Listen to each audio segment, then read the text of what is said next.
జననాయకుడు ముఖ్యమంత్రి జగన్మోహన్ రెడ్డి గారికి వస్తున్నటువంటి అపూర్వ స్పందన చూసి ఓర్వలేకే కూటమి నాయకులే దాడి చేయించారనేటువంటి అనుమానం చాలా స్పష్టంగా కలుగుతోంది.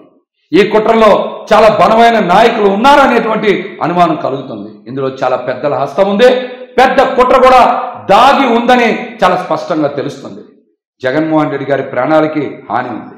తక్షణమే భద్రత పెంచాలి.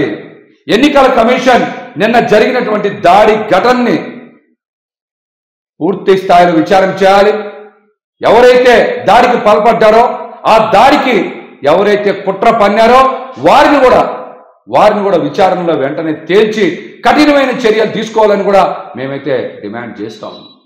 ఎన్నికల సంఘం కూడా, ఎన్నికల అబ్జర్వర్స్ కూడా తక్షణమే ఈ రిపోర్ట్ని కేంద్ర ప్రభుత్వానికి పంపించి ఈ ఘటనకి ఎవరైతే బాధ్యులు ఉన్నారో, ఈ ఘటనకి ఎవరైతే కుట్ర పన్నారో, ఎంత పెద్ద నేత అయినా సరే వారిని ఖచ్చితంగా శిక్షించాలని మేమైతే డిమాండ్ చేస్తాము. అదేవిధంగా మీరు చూశారు, కూటమి నాయకులందరూ కూడా మీటింగ్ పెట్టినా కూడా ప్రజల నుంచి స్పందన కరువైంది.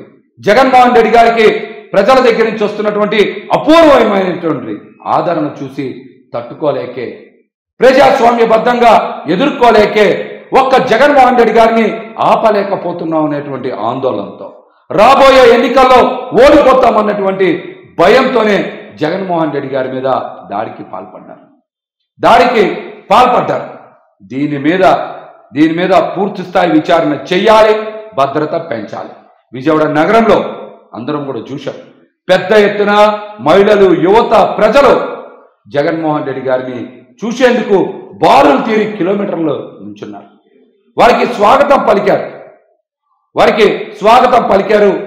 మొత్తం కూడా దారి పొడవునా కూడా నీరాజనం పలికి, హారతలు ఇచ్చి, దండలు వేసి, బిల్డింగుల మీద నుంచి కూడా జగన్మోహన్ రెడ్డి గారిని చూసేందుకు ప్రతి ఒక్కరు కూడా ఉత్సాహం చూపించారు.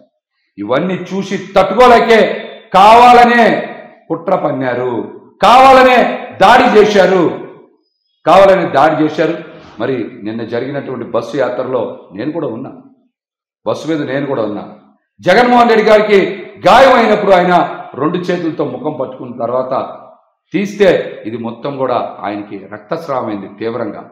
మరి కర్చీఫ్తో తుడిచాం.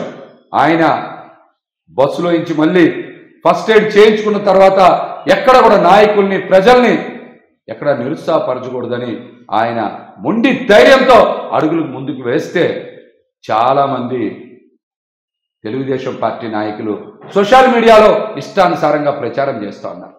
ఒక నాయకుడు ఎలా ఉండాలో, ఎలా ధైర్యంగా ఉండాలో కూడా దాడి జరిగిన తర్వాత చూసి నేర్చుకోవాల్సింది పోయి ఆయన మీద విషం కక్కే ప్రయత్నం చేస్తూ ఉన్నారు. మీరు ప్రజాస్వామ్యబద్ధంగా ఎదుర్కోలేకే కదా ఇటువంటి దుర్మార్గం చేస్తూ ఉన్నారు. దాడి జరిగింది, ఘటన జరిగింది, దీని మీద విచారణ చేయాలని మీరు కూడా కోరుకోకపోగా సోషల్ మీడియాలో కావాలనే ఇష్టానుసారం ఆయన మీద పోస్టులు పెడతా ఉన్నారు. ప్రజలు ఇవన్నీ కూడా గమనిస్తూ ఉన్నారు. వచ్చే ఎన్నికల్లో కూటమికి ఘోర పరాభవం తప్పదు. జగన్మోహన్ రెడ్డి గారు 2వ ముఖ్యమంత్రిగా ప్రమాణ స్వీకారం చేస్తారు.